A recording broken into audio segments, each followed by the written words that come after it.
Hello everyone, आज हमारा topic रहने वाला है पृथ्वी की बाह्य संरचना। पृथ्वी की आंतरिक संरचना की बात हम पिछली क्लासेज में कर चुके थे। आज हम करेंगे पृथ्वी की बाह्य संरचना। तो चलो स्टार्ट करते हैं।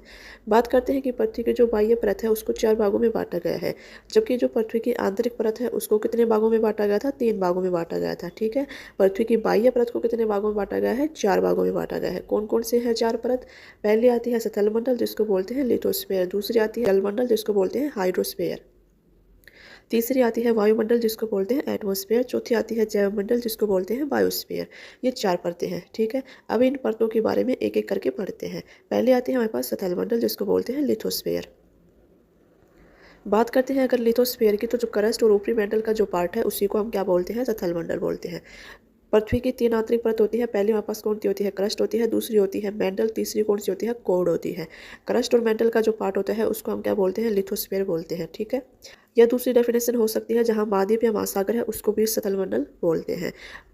हमें पता है पृथ्वी पर कितने महाद्वीप है? 7 महाद्वीप है, और महासागर कितने हैं? 5 महासागर है। ठीक है, जहाँ महासागर और महाद्वीप है उसी को हमने क्या बोला है? सतल मंडल बोला है। या दूसरी बात हम कह सकते हैं, जहाँ क्रस्ट और मेंटल का जो हिस्सा है उसको क्या बोलते हैं? लिथोस्फीयर बोलते हैं।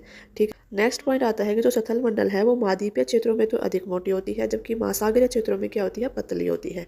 ठीक है, नेक्स्ट पॉइंट की बात करते हैं तो आता है कि पृथ्वी पर अधिकतम ऊंचाई किसकी है? माउंट एवरेस्ट की है। कितनी है? 8,849 मीटर। जबकि जो अधिकतम गहराई है वो किसकी है? मेरियाना गर्त की है। कितनी है? 11,034 मीटर। और ये मेरियाना गर्त पड़ता कहाँ पे है? ये प्रशांत महासागर में पड़ता है। और माउंट एवरेस्ट कहाँ पड़ती है? नेपाल में पड़ती है। ठीक है, यहाँ तक तो हमारे पास सतल मंडल की बात होती है। आगे और भी इसके पॉइंट बनते हैं, वो भी देख लेते हैं। अब बात करते हैं सतल मंडल पर जो चट्टानें हैं उनकी। ठीक है, चट्टानें होती क्या है? पृथ्वी का जो कठोर भाग है उसी को हम क्या बोलते हैं? चट्टान बोलते हैं। ठीक है, 3 प्रकार की होती है। कौन कौन से हैं? पहला आता है आग्नेय चट्टान, दूसरा आता है अवसादी, तीसरा आता है कायांतरित चट्टान। ठीक है, अब इनको एक एक करके पढ़ते हैं। पहले हम बात करते हैं तो आग्नेय चट्टान की। आग्नेय चट्टान बनती कैसे है? तो जो मैग्मा और लावा जो निकलता है उसके ठंडे होने से बनती है। ठीक है, आग्नेय चट्टान कैसे बनती है? मैग्मा और लावा के ठंडे होने से बनती है। दूसरा पॉइंट इनके बारे में बनता है कि परत रहित व जीवाश्म रहित होती है। ठीक है, ना तो इनकी कोई परत होती है, ना इनका कोई जीवाश्म होता है। ठीक है, तीसरा पॉइंट आता है, ये 2 प्रकार की होती है। कौन कौन सी होती है? एक तो आती है अंतर्वेदी आग्नेय चट्टान, दूसरी आती है बहिर्वेदी चट्टान। ठीक है, अंतर्वेदी चट्टान की बात करते हैं तो जब मैग्मा भूपर्पटी क्रस्ट के अंदर ठंडा हो जाता है तो उसी को हम क्या बोलते हैं? अंतर्वेदी आग्नेय शैल बोलते हैं। इसका उदाहरण क्या आता है? ग्रेनाइट। ठीक है, दूसरी आती है बहिर्वेदी। बहिर्वेदी की बात करते हैं जब मैग्मा क्रस्ट के बाहर ठंडा हो जाता है तब उसको क्या बोलते हैं? बहिर्वेदी शैल। इसका उदाहरण क्या बनता है? बेसाल्ट। ठीक है, तो पूछा जाए तो ग्रेनाइट और बेसाल्ट किस चट्टान के उदाहरण है? तो आंसर क्या आएगा? आग्नेय चट्टान के। ठीक है, नेक्स्ट पॉइंट बनता है कि आग्नेय चट्टान को प्राथमिक शैल भी कहा जाता है। ठीक है, अब बात करते हैं कि वापस आग्नेय चट्टानों में और कौन कौन सी चट्टानें आती है, तो उसकी ट्रिक भी बना दी है मैंने। ट्रिक क्या है कि गढ़ बड़, एक ही शब्द याद रखना है, गढ़ बड़। ठीक है, गै से बनता है ग्रेबो और ग्रेनाइट। ठीक है, गै से ग्रेबो और ग्रेनाइट। डै से बनता है डायोराइट और बै से बनता है बेसाल्ट। ठीक है, तो ये सभी कौन से चट्टान के उदाहरण हैं? आग्नेय चट्टान के उदाहरण हैं। ठीक है, तो आग्नेय चट्टान के उदाहरण कौन कौन से हैं? ग्रेबो, ग्रेनाइट, डायोराइट, बेसाल्ट। ये कौन से चट्टान के उदाहरण हैं? आग्नेय चट्टान के। ठीक है, नेक्स्ट हम बात करते हैं तो आता है हमारे पास अवसादी चट्टान। अवसादी चट्टान की बात करते हैं जब सेल लुढ़क कर या एक दूसरे से टकराकर छोटे छोटे टुकड़ों में टूट जाती है तो उसी से ही अवसादी चट्टानें बनती है। ठीक है, उदाहरण की बात करते हैं तो इसके उदाहरण क्या है? बलुआ पत्थर हो गया, जैसे चूना पत्थर हो गया, कांग्लोमेरेट हो गया, लिग्नाइट कोला हो गया और सेल हो गया।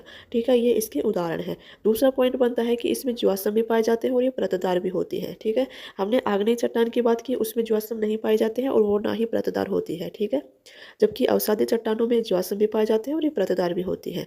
ठीक है, अब तीसरे पॉइंट आती है चट्टान कायांतरित चट्टान।